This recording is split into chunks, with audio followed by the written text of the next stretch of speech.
Thanks so much for tuning into the program today. I'm your host, Neal Howard, here on Health Professional Radio. Our guest is Mr. Deady. He's CEO of Recondo Technology. It's a healthcare IT company. And he's going to talk with us today about his company and some of the developments that they're involved in. And we're going to talk about bots today and whether or not the bots are taking over. We're not talking about Terminator yet, are we, Jay? No, we're not, Neal. And thanks for having me today. I appreciate it. Thanks so much for coming on. Well, give our listeners a bit of background about yourself. I do understand that you and I have a little bit in common, you being a classic rock DJ. Yes. So I grew up in the Boston area and ended up going to Tufts University. And when I was at Tufts, I did have a Saturday night classic rock DJ show that I certainly liked. A lot of good music in Boston back there in the 80s and prior to that. So that was a lot of fun, but many days ago. Yeah. And I've done some morning oldies radio myself. Nice. Yes. Well, give our listeners a bit of background, a little further about yourself. Sure. As I said, I grew up in the Boston area, and during high school and college, my mom was the chief nursing officer. So although I was a swimmer and water polo player, I didn't do lifeguarding jobs during the summer months. I worked in hospitals. And while I intended, after graduating from Tufts, to go to law school, I went straight into working for DuPont Medical Imaging, where I had worked on their equipment as a high school and college student.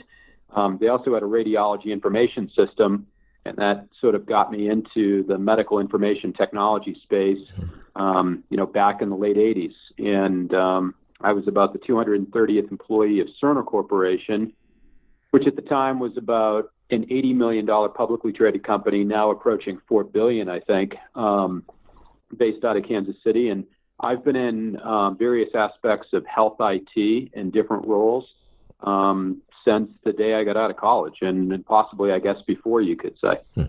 Now, you're currently CEO of Recondo Technology. How long has it been in existence? Sure. Yeah, it's Recondo Technology. We're based out of Denver, and the company itself has been funded and as a startup and then in existence for a little over 9 years, closing in on 10. I've been the CEO for 2.5 years. I was originally in discussions to join as a board member, but had become available, and the CEO position based by the board had become available at the same time, and so our discussions changed from being a board member to also being a board member, but becoming the CEO back in early December of 2014. Now, you're involved in information gathering and analysis on the revenue side of healthcare. Is that correct, or are you involved in other aspects of healthcare as well? It is the revenue cycle side. A lot of my career has been in electronic medical record and medical imaging. I have had roles in different companies responsible for revenue cycle. Recondo sits as a cloud-based technology between providers of healthcare, mostly acute care hospitals, integrated delivery systems, so big health systems that have hospitals, physician practices, imaging centers, folks like that, and the payers or the insurance companies, and also state and federal entities that reimburse for healthcare. And recently, connecting to consumers as well. So that's sort of the area that we play. And really what we do, for the most part, is help those healthcare providers get paid more, get paid faster, and at a lower cost to themselves by taking out administrative costs in the healthcare revenue cycle area. Now, most healthcare institutions have a separate staff of people that do basically what you do much more efficiently and, as you say, faster, especially when it comes to the payer side of healthcare, one of the more complicated sides of healthcare, if you ask me.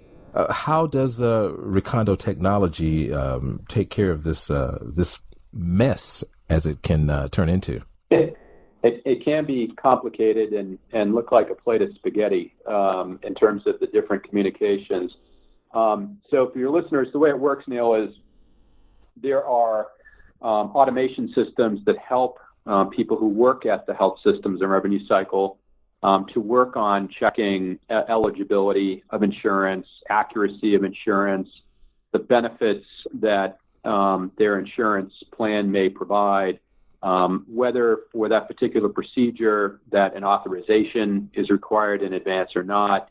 And then on the back end, once an electronic claim is created post-care and submitted to either a federal, state, or commercial insurance entity for reimbursement, the follow-up on that as to whether it's going to be paid or denied, and if it's going to be denied, for what reason. Some of that has what's referred to as EDI transactions, meaning electronic data interchange. But in many cases, that's either not available for some of what I just referred to, or it's actually not that accurate. And the most accurate information and the fastest way to get it is for these employees of these health systems, the revenue cycle department, to manually go onto a payer's website, and sign in, and then punch in the either patient identifiers or the claim information if they're looking for that, and then get that information manually, take a look at it, be able to interpret it, because in many cases, different payers use different nomenclature to describe the exact same thing. There's not a standard methodology in the industry. So you need not just a volume of people to do this work, but fairly expensive and experienced people who understand that Aetna may be describing an authorization or a claim status one way, and Blue Cross Blue Shield of New Jersey might be doing it a very different way, even though they're in an equal status. So it's time consuming. It's fairly expensive.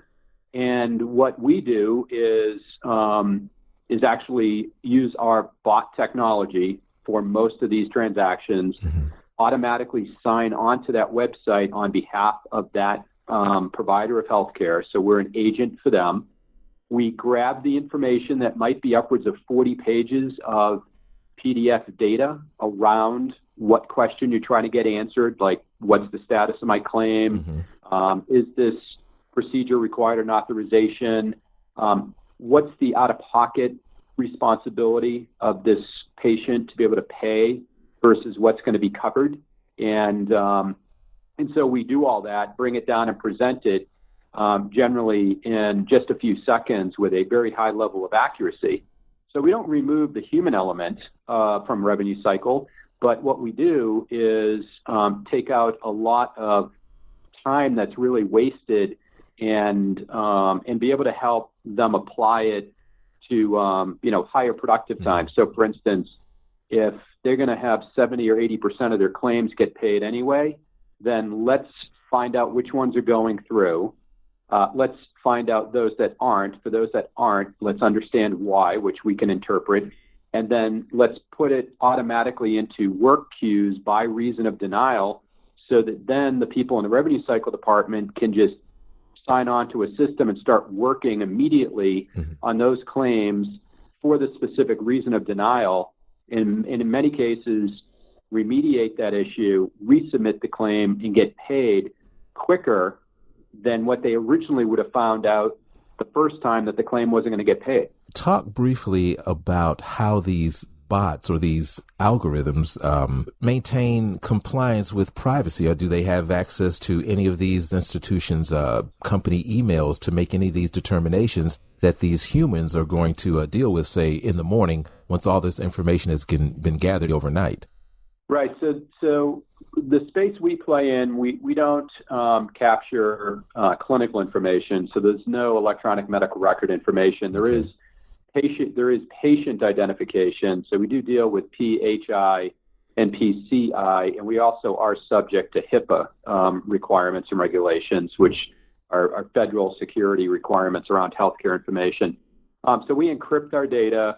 We do encrypted connections, and we also isolate, if you will, using keys. So, for example, in our system, where we're identifying on behalf of the health system a particular patient, when we send in the request to the payer site, we're using a key versus the actual patient information, so that if that payer, that insurance company somehow got hacked, the information that might be available is the key, but it doesn't connect without being into our system on what exactly the patient is. So that way we're able to put in a double level of security and protect the information that we need to. Now, where can we go online and get more information about Recondo Technology? www.RecondoTech, and that's TECH. Recondo is RECONDO, RecondoTech.com. Jay Deady, thank you so much for coming in. It's been a pleasure, and I'm hoping you'll come back. Neal, really appreciate it. Thank you so much. You've been listening to Health Professional Radio. I'm your host, Neal Howard, on this Health Supplier Segment with Jay Deady, CEO of Recondo Technology, a healthcare IT company that provides automated revenue cycle solutions with the use of web bots or web crawlers. And they offer their patented ReconBot technology. Transcripts and audio of this program are available at healthprofessionalradio.com.au and also at hpr.fm. You can subscribe to this podcast on iTunes, listen in, and download at SoundCloud. And be sure and visit our affiliates page when you visit our platform at hpr.fm and healthprofessionalradio.com.au.